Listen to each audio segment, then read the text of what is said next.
Bonjour Karine Petit. Bonjour. Merci d'avoir accepté notre invitation. Vous êtes maire du 14e arrondissement. Vous avez été élu sous l'étiquette socialiste avec Anne Hidalgo comme chef de file. Vous venez de rendre votre carte du Parti socialiste pour rejoindre le mouvement de Benoît Hamon, le mouvement du 1er juillet, le M1717. On va revenir sur les raisons qui vous ont conduit à prendre cette décision que vous avez annoncée ce samedi. Mais d'abord, quel autre regard est-ce que vous proposez aujourd'hui ? Moi, j'ai un regard de femme, déjà, militante. Et puis, comme je suis du 14e arrondissement, c'est là où il y a l'observatoire qui regarde les étoiles, qui observe les étoiles, qui regarde les étoiles. Et puis aussi, c'est le quartier de Montparnasse, le quartier des idées, qui ont à un moment donné fait avancer quelques petites choses ici ou là, dans le monde des idées, dans le monde des arts et du spectacle aussi. Il en manque des idées aujourd'hui au Parti socialiste ? Au Parti socialiste, oui, je pense qu'il en manque. Alors que dans la société, non, il n'en manque pas. Et l'idée, c'est d'aller là où il y a des productions d'idées et où il faut fédérer pour leur donner des chances d'aboutir. Alors je l'ai dit, vous étiez membre du PS depuis 1995, 22 ans. Pourquoi avoir quitté le Parti socialiste maintenant, Karine Petit ? Maintenant, parce que c'était une question que je me posais depuis les législatives, quand ce que le Parti socialiste a proposé comme plateforme législative ne correspondait absolument plus avec ce qui avait été dit 2 mois auparavant pendant la campagne des présidentielles. Et après, je crois aussi que donc c'était pour moi la goutte d'eau de trop qui faisait que je n'avais plus confiance et que je n'adhérais plus à ce que la direction de mon parti disait et annonçait publiquement. Donc du coup, j'ai pris cette décision en cohérence avec mes idées, avec mon parcours et avec ce que j'ai envie de faire. J'ai lu sur votre compte Facebook que le PS n'est plus capable de changer la vie, que les options politiques du PS, et vous prenez d'ailleurs l'exemple du CETA, ne sont plus en phase avec l'idée que vous faites, vous, de la gauche. On ne peut plus changer le Parti socialiste de l'intérieur, on ne peut pas changer le Parti socialiste de l'intérieur ? Pour moi, non. Donc c'est pour ça que j'ai fait le choix de le quitter.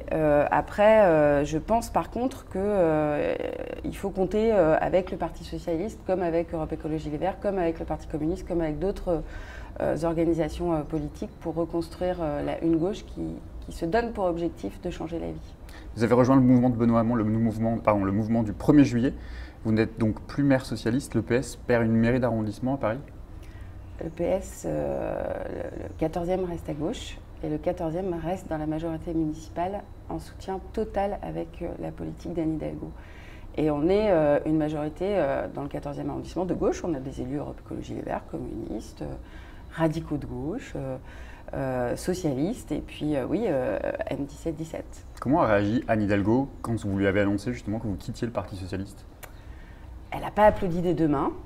Après, on a un lien de confiance qui s'est construit et elle m'a dit qu'elle avait confiance en moi. Et à la fois, elle nous dit que d'avoir confiance en chacune et en chacun d'entre nous, de nous sentir libres aussi par rapport à nos appareils politiques, alors peut-être d'origine, mais aussi ceux qu'on a envie de construire, produira de la force collective à notre projet et à nos objectifs pour Paris. Donc voilà, elle n'a pas applaudi des 2 mains, mais elle m'a dit aussi qu'elle comprenait mon choix de liberté, quelque part. Et puis je sais que j'arriverai à lui montrer encore des preuves de confiance dans ce qu'elle défend et dans ce qu'elle est, elle aussi. Elle-même avait d'ailleurs déclaré qu'elle avait pensé à quitter le Parti socialiste un temps. Oui, et elle fait le choix de lui donner encore de la force, c'est ce qu'elle dit d'ailleurs, en disant que c'est en réussissant à Paris qu'elle apportera au Parti socialiste qu'elle souhaite apporter. Et donc, du coup, et je crois qu'on n'est surtout pas adversaires, on est vraiment complémentaires, c'est ce qu'on va essayer de lui montrer et de lui prouver par des actes très, très concrets. Personne, pas un socialiste, y compris à la mairie du 14e arrondissement, ne veut votre place aujourd'hui ? Je sais pas, et puis à la rigueur, c'est pas le sujet, et puis j'ai pas fait en pensant à ça en fait. Donc voilà, c'est pas lié, voilà, et puis on verra, il y a des élections pour ça. Alors Benoît Hamon a rejoint les écologistes à la région Île-de-France. Ils ont créé un groupe commun. Est-ce que ce sera votre cas au Conseil de Paris ? Avec qui allez-vous siéger ? Non, aujourd'hui, on a des discussions avec Rémi Féraud, qui est le président du groupe socialiste, avec Anne Hidalgo aussi, avec Bruno Julliard, qui est son premier adjoint. On n'est pas dans la même configuration que les élus du conseil au conseil régional, donc on ne se fixe pas pour objectif forcément d'avoir un groupe M17-17. Voilà. Parce qu'on est à la fois vraiment en cohérence et en accord avec la politique que mène la maire, et donc du coup avec ce que défendent en termes de politique municipale le groupe socialiste. Donc tout ça se posera ou ne se posera pas. En tout cas, on discute des conditions quand même dans lesquelles on veut rester et comment on veut travailler et pourquoi on veut travailler avec les membres du groupe socialiste. Mais donc pour l'instant, il n'est pas question a priori de quitter le groupe socialiste de la ville de Paris. On discute. Franchement, Karine Petit, on peut soutenir la politique d'Emmanuel Macron et faire partie de la majorité municipale aujourd'hui ? On peut soutenir Emmanuel Macron. Je crois que leur schizophrénie ou leur contradiction va vite les rattraper. Enfin, en tout cas, si ils sont des personnes un peu saines ou cohérentes politiquement. Aujourd'hui, non, on a bien vu déjà les quelques failles, notamment sur les questions budgétaires et donc de capacité politique à faire des choses dans une collectivité locale qui vont être complètement vraiment réduite on est quasiment à une mise sous tutelle des collectivités avec la suppression de la taxe d'habitation. Donc après, chacun fait ses choix, chacun s'exprime. Si on dit des choses au niveau local qui sont battues en brèche et en totale contradiction avec ce qu'on porte au niveau national, moi personnellement, j'ai fait le choix d'arrêter cette schizophrénie et ce double discours et ce double langage. Donc après, chacun fait ses choix comment il l'entend. Mais en tout cas, sur les questions de logement, l'équilibre depuis le remaniement d'Anne Hidalgo vous convient aujourd'hui? Contrat aidé, oui, plutôt. Il y a eu quelques clarifications qui sont plutôt bien. Il vous a convaincu, Emmanuel Macron, hier soir? Alors absolument pas, j'ai trouvé que c'était... Pourtant, je me dis que c'est la première fois de ma vie que je suis plus âgée qu'un président de la République quand il a été élu. Et là, j'ai trouvé que c'était un vieux discours très voilà, avec toujours ce qu'on disait d'ailleurs et ce que je portais pendant la campagne des présidentielles et ce que mon fiston d'ailleurs me disait aussi après le soir du premier tour, avec des vieilles recettes, des formules toutes faites sur la formation tout au long de la vie, par exemple, quand on a discuté, quand il était interrogé sur la question de l'emploi, sur la question de comment les rapports de force, enfin, comment on essaye de faire des politiques de l'emploi, de la formation, avec des syndicats qui n'a pas arrêté aussi de renvoyer sur des aspects très caricaturaux sur le rôle des syndicats. Non, quoi. Enfin, voilà. Et de mettre 10 minutes pour expliquer pourquoi, en fait, la parole présidentielle doit être rare et de s'exprimer. Voilà, c'est après très fidèle à ce qu'il est et très fidèle à ce qu'il fait aussi concrètement, quoi. Alors j'ai envie de revenir un instant quand même sur le mouvement du 1er juillet. C'est quoi l'objectif exactement, Karine Petit? L'objectif du 1er juillet, c'est d'être déjà de résister par rapport à ce que j'ai mis aussi lorsque j'ai dit que je partais du Parti socialiste. C'est de résister sur des positions et sur des bases très claires, donc d'être en soutien par rapport à ceux que les politiques d'Emmanuel Macron attaquent en premier, c'est-à-dire dès l'été dernier par exemple. Et puis c'est aussi de se donner un nouvel outil politique, un nouveau cadre qui rassemble encore une fois ceux qui dans la société créent des choses positives et qui fonctionnent, qui aujourd'hui ne sont absolument pas écoutés par le gouvernement. Et c'est de rassembler des personnes, des citoyens, des associations plutôt de gauche qui se basent sur quelques principes de l'écologie, de la démocratie, de l'économie, le rapport du travail et du capital. Ce sont des choses un peu très concrètes comme ça, mais qui sont posées et sur lesquelles on veut développer nos projets. Et la question de l'outil, elle est pour moi, du nouvel outil, elle est pour moi importante. Vous disiez tout à l'heure que vous alliez travailler, vous continueriez en tout cas à travailler avec Europe Écologie Les Verts, avec les socialistes. Il faut travailler avec tout le monde demain pour reconstruire la gauche? Moi je pense, oui. Y compris la France Insoumise? Il faut fédérer, il faut absolument que chacun et chacune, on travaille sur notre socle qui nous fait vivre, qui nous fait militer et pour lesquels on a envie de convaincre. Voilà. Et ensuite, il faut qu'on travaille tout le temps ensemble. C'est-à-dire les passerelles, elles doivent exister pas seulement au niveau et au moment des élections quand on doit faire des listes communes ou des accords d'appareil. Elles doivent être d'abord et avant tout sur le fond. Et on a un travail absolument immense et à la fois passionnant.